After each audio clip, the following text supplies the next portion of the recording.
So the WNBA CBA situation is getting crazy right now because WNBA executive committee says the latest CBA proposal is not worth taking. It's like, yeah, we know that. We literally know that. Kelsey Plum and Stewie have said it. They're literally annoyed because everything's being held. The PA leadership are not really negotiating.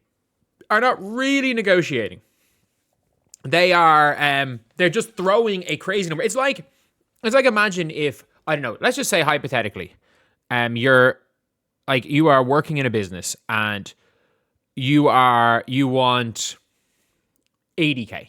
And because obviously there's other things in salary, but let's just say you want 80K. You're currently on 60K, or you're currently on 40K, and you want to, and your company goes, okay, we're willing to offer you 150K, which is an unbelievable increase. And you go, no, I want 3 million. That's probably an exaggeration. I want 400K. They're like, what? We already think we're giving you guys enough. Like, it's like, what? No. And then you're like, okay. 2.99 million. And the league's like, okay, we'll give you 200K. We'll give you 250K. 2.8 million. And it's just like, or whatever, but that number. But that's basically what the equivalent is. It's like, they're throwing a ballpark number. The league want a ballpark number that is a non-negotiable. Do you want to know why gross revenue is non-negotiable? It's nothing to do. Gross revenue being a non-negotiable is nothing really to do with the ownership being cheap. The gross revenue being a non-negotiable is that there are 58% of owners that don't benefit unless the league is making money.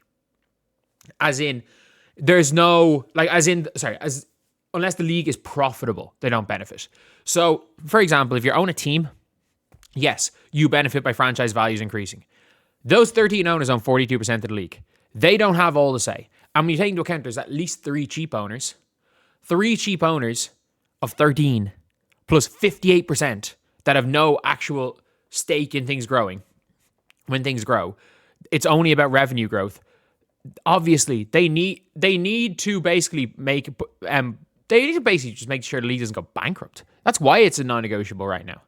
That is realistically why it is a non-negotiable at all right now. So, yeah, it is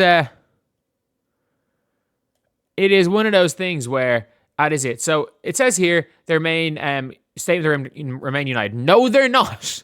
What is the point in lying? They're not united. But we can just say they're in agreement. They're in agreement. They're not united. We know they're not united. In every CBA negotiation, the goal of the league is to divide the players. The PA is the reason the players are divided. It's nothing to do with the league. It's the PA. It very much seems like they were against the PA for months, even before the league put it in there. Like, it is absolutely, the PA is the reason they're divided. But obviously they had this, they say despite our differences, 12 moments, we make it crystal clear we are focused, resolute, and we are together. But like, they're still not giving another proposal. It says here, a union announced on social media the results of player survey to ask would they accept the league's proposal of 50% net revenue, which is less than 15% of gross revenue in an 8-year deal. That was the original proposal from 6 months ago. It's up to 70% of net rev. That's not even the current proposal. No shit.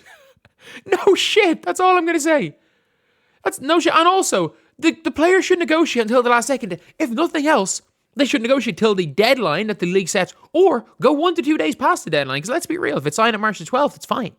Go 1 to 2 days past the deadline. Like, if they want to, if you really care about the season, even if you want to just call their bluff, go past the March the 10th deadline and come in and say, look, 7 executive committee members, league negotiations, we are literally coming out of this. We are coming out of this with an agreement. We are coming out of this with a handshake agreement. We're going locked in a fucking room. Make it like the Pope situation. Go in a room, have a chimney, and is it the white smoke comes out when they decide, when it's a thing? So there's like darker smoke coming out when they haven't decided on a CBA, and then they can't sleep as soon as they decide it's a white smoke. Make it a big spectacle for all I care. Fucking charge for that shit. Charge for the spectacle and every cent that makes. Because you better believe TV networks are going to be all in that. That money goes towards extra towards the players. Fuck it. Like, that goes 100% to the players. Some bullshit like that.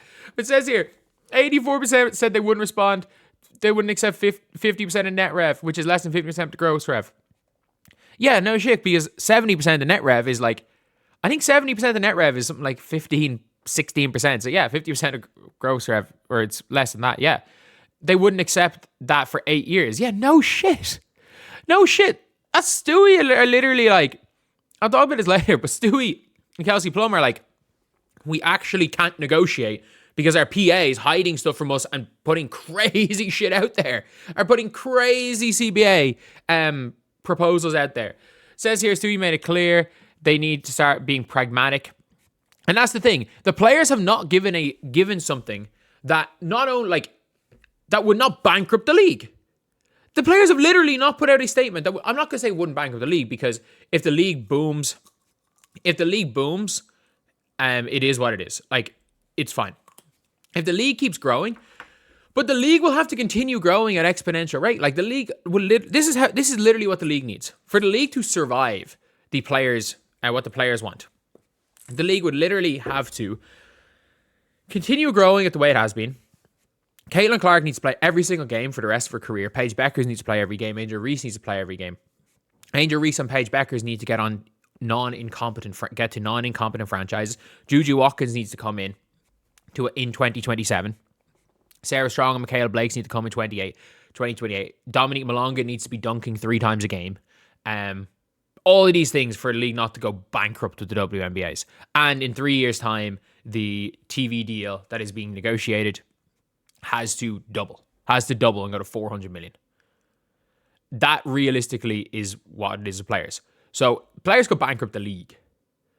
So what has now happened is the players are putting the same proposal over and over again. And the league, in fairness, the league are basically doing the exact same. The league are putting in the same proposal for salary cap and same proposal in rev split. But the league have conceded in everything else. They've put housing back. They've given them housing again. They put housing back in it. They've put money towards retired players, way more money. Charter flights are there no matter what. 5-star hotels are there no matter what. Everything. Like, teams have to have a new practice facility by the end of this CBA. So, like, we're now at the stage where the league have conceded on literally every single thing other than rev split. Which, by the way, the league said in November that was a non-negotiable. They were like, look, you're not doing that. We're not doing that. And if that's the case, where, okay, the rev split, like, it is what it is with the rev split. Like, if that's the case where you're like, okay, these players are, like, the players' rev split was a non-negotiable, then they should have striked in October. Like, there should have been a strike in October. They should literally just say, this league is not going to work. Sorry, tough one. And that's what should have happened. But it isn't, because everyone knows it's not going to happen. Someone says, I think it continues how the majority feels. We're at a place we feel like the proposals haven't been good ones, and we want to continue to fight where we deserve. But then what do you want the league to do? You just keep handing back the same proposal over and over again.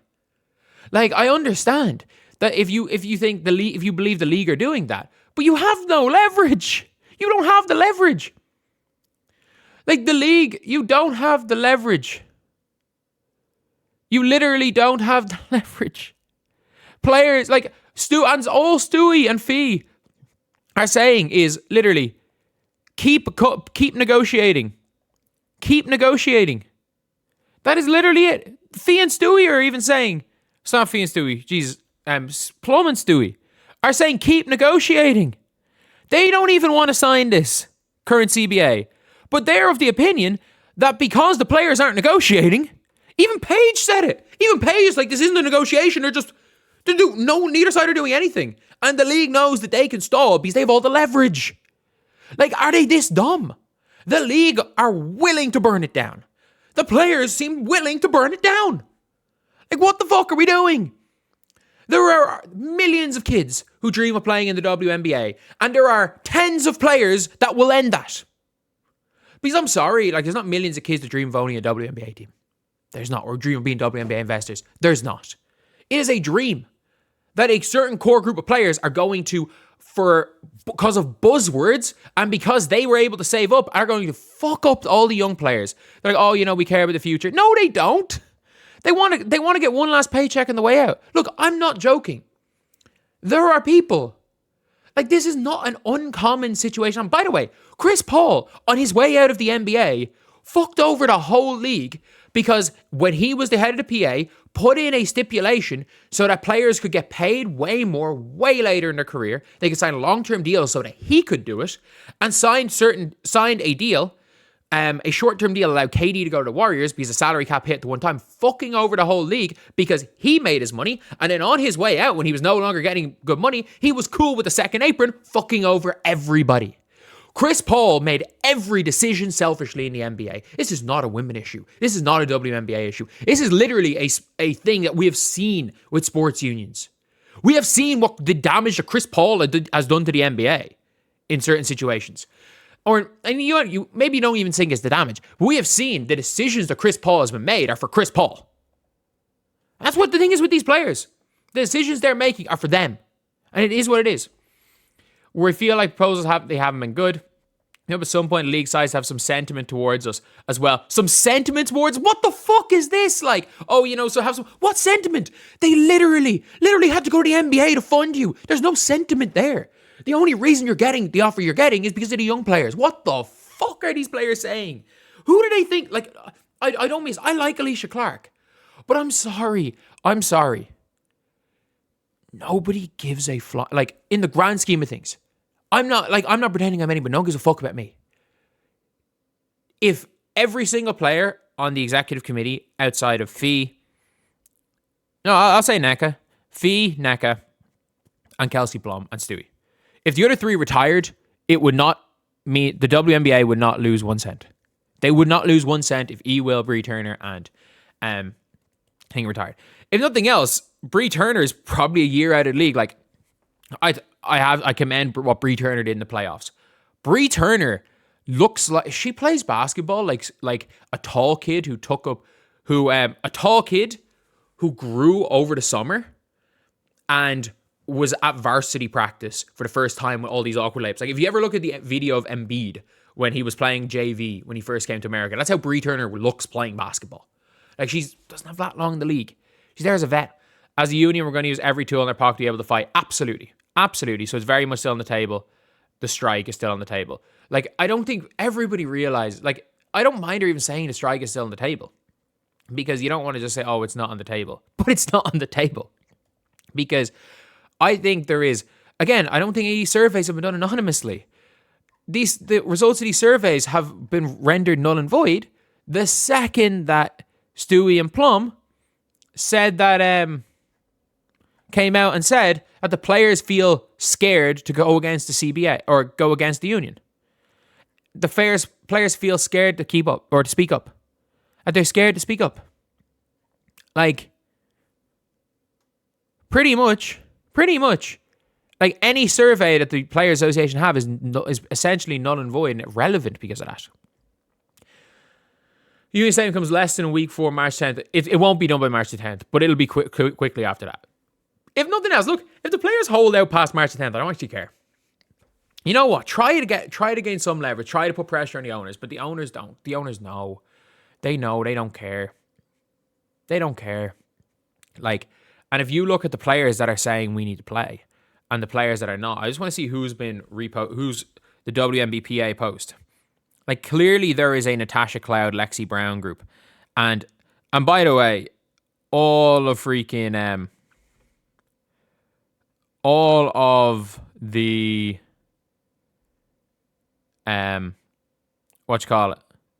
the players sharing that post, all the players liking that post. Oh, they take away, you can't even look at the likes. Oh, you can't even look at the likes who like the post anymore. Oh, they can't even, like, you can't even like the post anymore. See who liked the post. but there were a lot of players that were liking the post. So in fairness, fair play to them. They actually have some social media literacy. They took down the ability to see who liked the post. But Lexi Brown is chilling because she's under contract. She signed a contract and she knows she's fucked. That's the thing. Lexi Brown has 1 year left in the league. Lexi Brown has signed a 100k contract. Lexi Brown's getting paid 100k next year. Nothing to do with rookie deals. Lexi Brown is she's getting paid 100k next year. She signed the worst deal in sports. She's getting paid 100k. So no shit, she's okay with not playing. It's probably her last season in the league. She's barely picked up a ball in 2 years through no fault of her own. It is absolutely inspiring what Lexi Brown has done. Let's not get that twisted. Regardless of what you're saying here, we're not going to go out here disrespecting Lexi Brown. But Lexi Brown has 1 year left in the league. She averaged 2 points per game last year. She's only still going to be in the league because she's on the cheapest contract in the league. Her and Clanny Brown are the two cheapest contracts in the league. So both of which are this close to being out of the league. So obviously Lexi Brown is going to be happy out because of health factors. She probably can't go overseas. Because of health factors, she probably has one last paycheck in the league. And it's as of right now 100k. So she's probably okay with a burn. Now she's got the least to lose. Because let's be real. She's going to make most of the money with whatever strike money that are paid to players. She's going to make 75% of her salary as well. She's going to make 75% of her salary to sit at home. So she has the least to lose. It is the players that have nothing to lose. Alicia Clark's 38 years old. She mightn't be in the league next year. She got traded as a salary dump. She literally got traded. She got traded, she was put in I can't remember what trade she was put in. But she was put in a trade for free. The Wizards got her for free. Yeah. Realistically, she was there to match salary of Brittany Sykes. She was there to match salary. Not the Wizards, the Mystics. I get it, she did okay for the Mystics, but she's 39 years old next year. No one's going to be calling up a 39-year-old Alicia Clark unless she wants to play on a super vet minimum. Bree Turner is this close to being out of the league. I understand why a team would keep her as a vet presence. I thought she was okay in the playoffs, but she can barely score. She makes Angel Reese look like Hakeem Olajuwon in the post. Will's absolutely going to be in the league. I would love for the Fever to have her as a backup center. Will's absolutely going to be in the league, and the others are obviously going to be in the league. But at the end of the day, it's the players that have the least to lose. A lot of them are talking. You know what? If Angel Reese, I've said this, there's 5 players that really matter and 2 that kind of matter. I'll put Stewie, Fee, and Plum in the kind of matter category. And then, Cam Brink might be in the kind of matters category. Probably not. But in the players that matter is Caitlin, Angel, Paige, Sabrina, AJ Wilson. They are the 5 that matter. If 3 of those 5 start coming out and saying we're willing to strike, then okay. Then we can worry about a strike.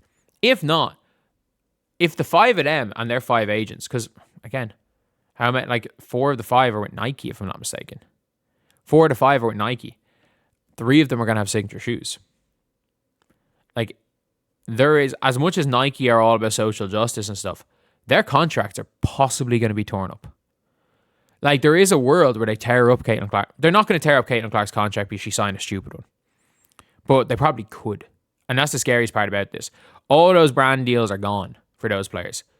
And if the 5 of those players cross the picket line, there's going to be a season. There's going to be a season. If the Alicia Clarks and Lexi Browns of the world are replaced with Cheyenne Sellers of the world and the Serena Sundells of the world, and all the international players come over, if Isabel Borlez comes over, if Raquel Carrera comes over, if Elena Buenavida comes over, if Pauline Astier comes over, the standard of basketball is going to be even higher than last year, even if you lose a lot of the old vets who are on the way out anyway.